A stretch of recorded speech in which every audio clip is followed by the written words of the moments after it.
how much we miss that. And the funny thing was, in the beginning, I was quite loving it. I quite loved the fact I didn't have to be in all these different places, and I quite enjoyed just being at home.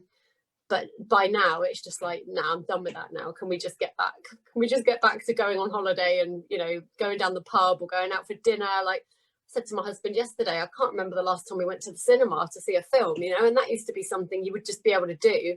Yeah. So, yeah, you just never know. You just never know what life's going to serve up. It's a crazy ride, that's for sure. Actually, that brings, you were just saying something about going to the cinema, and it brought to mind, I was on, you know, I run daily, and I was on my run the other day, running there in Pawnee Lake, and ran past Regal Cinemas, and, you know, saw there, of course, you know, I work in the restaurant I work at is right near there in the same parking lot. And I've looked over there at the theater for quite a while now, a few months or a year or whatever, and seeing the just empty showing listings on the posters they put up on the front wall of the theater. Yeah. And that's all empty. And it's like, I was running past there the other day in front of the building, and I'm like, man, this sucks. You know, I wonder what, you know, when this whole thing is going to wrap up and maybe they'll be open again playing movies. Yeah. I think there's going to be a massive mad dash, don't you? I just think, you know, all the cinemas will be sold out, the theatres will be sold out. I was just listening to the radio today, and here in the UK, they've put together a big show in our West End, which would be like Broadway. You know, if you're in New York, it's the same kind of thing. And they put on this socially distanced show, which they've recorded, and it's going out on the radio tonight. And then you can actually watch it next week.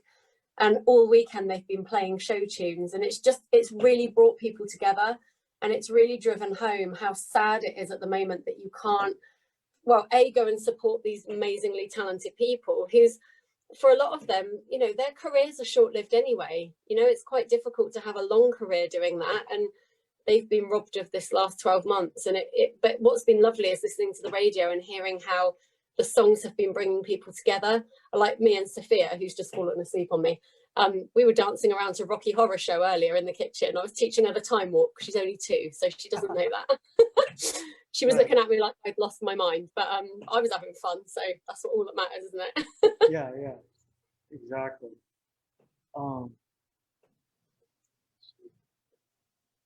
Okay, really. Sorry, I was just messing around with something on the screen.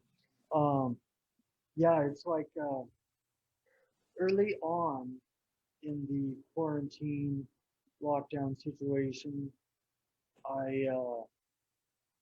I was sitting at home and saw that my friends, my Instagram friends, Emily and Matt Madonia, who actually were just on my show a few weeks ago, and they did played the violin. Actually, they played Here, There, and Everywhere by the Beatles on dual violin. And early on in the lockdown quarantine thing, they were, and they still do it every now and again, but they were at home and just doing, in their living room, violin performances every day, or pretty much every day. Beatles tunes and other music, and it was just so awesome, and it helped. They were basically putting on these online performances every day, posting them to their YouTube channel. So it's like they're still there to go see, and it's, I was able to connect with that and then have them on my show. And actually, they played their violins on my show, and it's like, connecting with people like that, and this everything that's happening now would not be happening. The good things that are happening at the moment would not be happening if everything was not in place. Yeah, I definitely think it leveled the playing field a little bit. I think people have really learned to appreciate the things that really matter. Things like enjoying some live music, that's so valuable compared to, I don't know, just playing on a computer game or something like that, you know, things that we thought were important, like, and all the, you know, all the expensive clothes and the makeup. Like, I can't remember the last time I put proper makeup on. I do put makeup on a little bit sometimes for my podcast if it's a live show, but not always. But actually, yeah, during the first lockdown last year, because it was summer as well, my husband and I started doing these gigs on a Friday night, because he's a singer as well. And so we set our PA up in the back garden, and then every Friday at 6 o'clock, I think it was, we would go live, and we built up quite an audience. And what was lovely was, after a while, people started donating money to us for doing it, because they knew that, you know, specifically for my husband, for whom, I mean, that's his job and he's just not been able to do it. And they were like, you know, we want to show our appreciation. And they started just donating money each week, and, like, you know, doing song requests and then chucking us some money for doing the songs that they'd requested. And it started to get silly. We started to do like themes. So one week we showed up dressed in disco gear. So we, you know, had our glittery disco outfits on and full face of makeup. And actually on the final day, we had 2 people socially distanced in our garden that came. It was so weird, because they were sat in opposite corners of the garden and we were down the other end of the garden.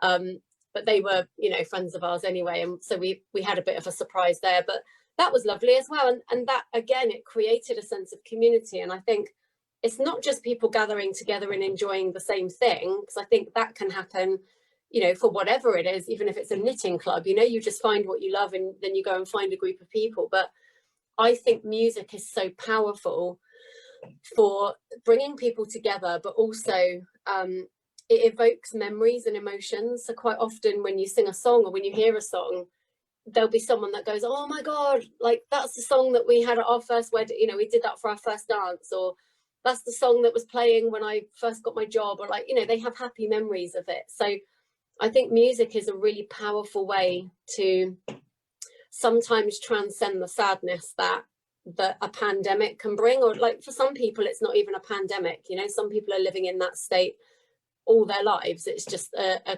continual loop that they're in. And I think music is one of the gifts we've been given that can transport us back to a happier memory, and as well as bringing us together with other people. So it's a huge part of the work that I do. And I just think I've realized even more now, like, truly what a gift it is. So, you know, hooray for that. Yeah, right on.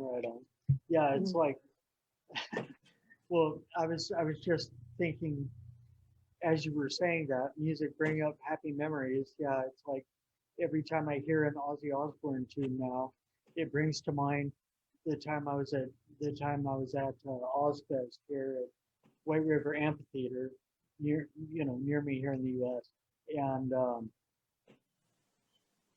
I had gotten, it was the year they did Free Fest, and all the tickets were free. And so I went online, got a ticket for my ex-wife and I. Well, she was my wife at the time, but we went, and we had 2 free tickets to sit on the grass. So we were sitting up on the grass, and this lady comes, and she had tickets for all these teen girls that were with her, and that they were sat all over different places in the stands.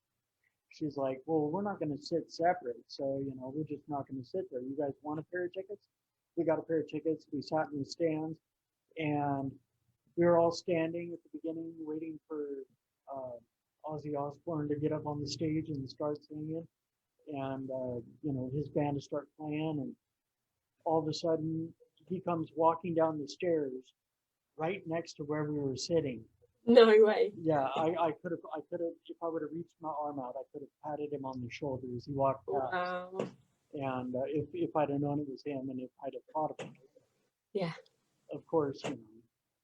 But anyway, yeah, and it's just like, I hear any Ozzy song and that comes to mind, you know, and it's like, wow, you know, but it's like, yeah, I definitely agree with that. You know, you hear music, it brings up something from your past, like maybe the song is playing, or a shared musical memory between you and another person, possibly, and it brings that person to mind. It's like, hey, that's cool. Yeah. No, it's powerful. It's what I do. You know, I started out as a professional singer and as a singing teacher.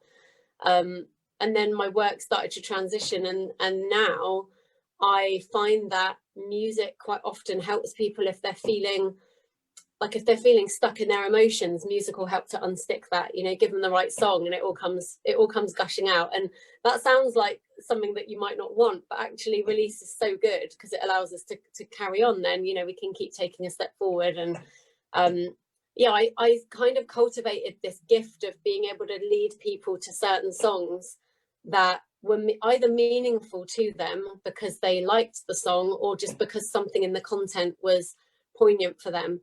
And this is how my work started, because I started to realize that, especially for people who feel like they can't speak up, you know, if they can sing it though, then it's the same as speaking up, and they can actually then let go of some of that anxiety that sometimes keeps us stuck. So yeah, I mean, I'm a huge fan of it. I could talk about it for hours. Yeah. I do love it. Yeah, I was actually, and that brings something else to mind. You were just saying that you were just talking about how, you know, it helps, how release is so good, and it helps, you know, maybe release stuff that helps, that is keeping you stuck. And that section of my book I just read before you hopped on the call was something in there about, you know, how I got to the point where I was just down and, you know, feeling down and out anyway. And I, you know, just had this awakening, or what have you, maybe spiritual awakening, to the fact that I was bringing too much negativity, putting bad stuff into my body, into my life, into my mind, my soul. And it was just, you know, churning out negativity in me. And I flipped the switch and, you know, started, you know, getting rid of that and putting good stuff into my body and becoming more positive. Hence, you know, I mean, the name of my show now is Positive Vibes. You know, yeah. Positivity and gratitude. That's what it's all about for me now. Yeah. It was a similar thing for me. I feel like I've had multiple spiritual awakenings as I've gone through my life, but I had a humdinger of one in 2018, and that was just off the back of my own experience with anxiety. So I was diagnosed with anxiety in 2013 after my second child was born.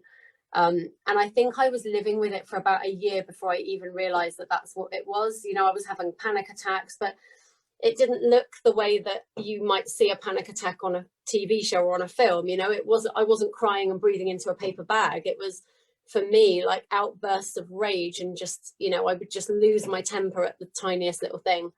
And then, yeah, I had a bit of a spiritual awakening in 2018 where I literally got told, it felt like I got told that I'm here for people that are waking up to their purpose, and that I'm supposed to intuitively guide them to do the work that they're supposed to do.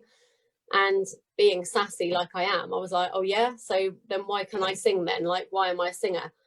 And then whoever was talking to me was like, duh, that's how you talk to the humans, right? You can't go around banging a bell saying that you're going to wake them up to spiritual purpose, because the people you're here to help won't get that, right? The point of the matter is they're not particularly spiritual. They're just regular Joes going about their life, but singing is something they love to do. So they're attracted to you because they like the singing. And I realized that was really true, because I've had my choir for 15 years, but I realized that people were joining the choir because they wanted to sing, but they were staying because something in their soul shifted when they did that. So I actually coined the phrase, they come for the singing and they stay for the soul shifts, because that was the only way I could describe it to people. It's like, you think you're coming to sing, but that isn't why you're going to stay. Like, you can go and sing in any old choir. There's something magic. And I kept saying, there's something magical about this choir. I can't even take the credit for it. It's almost like it's got a whole energy of its own. And I feel like that's now transferred to my podcast as well. The podcast also has a mind of its own and an energy all of its own, and it's just magic. You know, the people that it brings in, the people that it helps me as much as it helps anybody else. And, you know, anytime somebody writes in and goes, oh, thank you for what you do, I'm like, no, I do this for myself. Like, I'm getting as much out of this as anyone that's listening. So that's what purpose is. I think, you know, when you're truly on purpose, you're filling up yourself as well as filling up the people that benefit from it. And yeah, I mean, there's a million stories like it, you know, people that have come on my show and shared, and I think it's just a magical thing. And you know, I really love to spread the message that even if you're in a place of struggle right now, if it feels hard, or if it feels dark or whatever, there's a purpose for you as well. I don't believe anyone's here by accident. I believe everybody has the potential to tap into that. And in my experience, your purpose is usually something that you already do anyway. You know, it's something, it's who you are.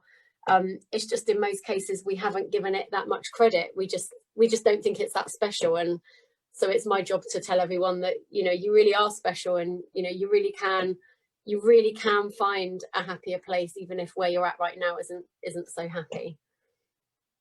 Yeah, that's awesome. That's just so awesome. You can, you know, about the, I love your little motto there about come to the singing and stay for the soul. What was that? Soul shifts, yeah, Yeah, the soul shift. Yeah, right, yeah. on. I think Yeah, people think I'm crazy. Like when they used to phone up, they're like, "Oh, I'm interested in joining your choir." And I'm like, "Okay, like, why do you want to come?" "Well, I've always wanted to sing." And I'm like, "That's not why you're coming. Like, you think that's why you're coming, but you're about to wake up to your entire purpose." Just to let you know, they'd be like, "What?"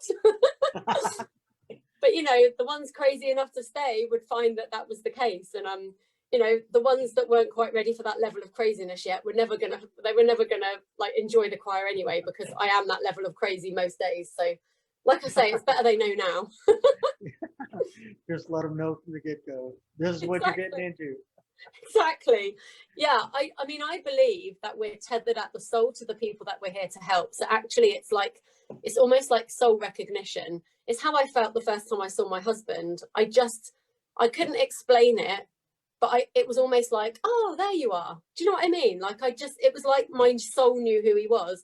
And I feel the same way about my podcast guests. I feel the same way about everyone that listens to my show. And I feel the same way about everyone in my choir. It's like soul recognition. They're just coming home. And it's like, oh, there you are. Yeah. And then the ones that aren't like that are just like, what is this thing? Like, I don't get it. Right on, right on. All right. Well, yeah, I was just looking at the clock, and it's getting to be about that time. I better start wrapping up, so the next guys have enough time to come into the studio and get set up. Awesome.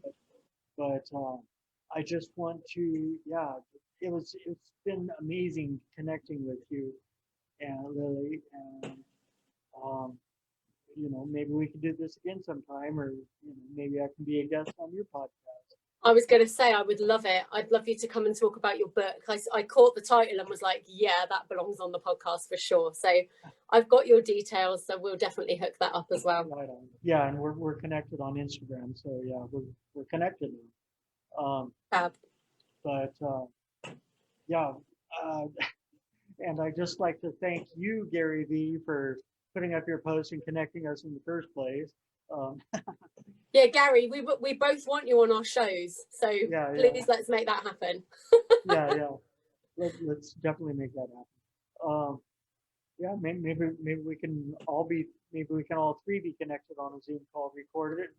I was going to say, like a Gary V tag team. Can I say that? Is that acceptable? I don't know how that sounded, but you know what I mean. Yeah. He might be up for it. Who knows? I know what you're saying. All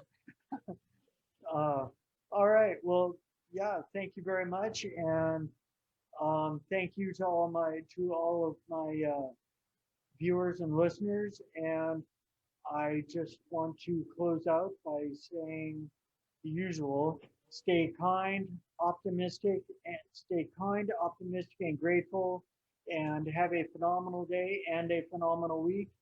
And I shall see you next time, here on Positive Vibes on BT Radio Universal.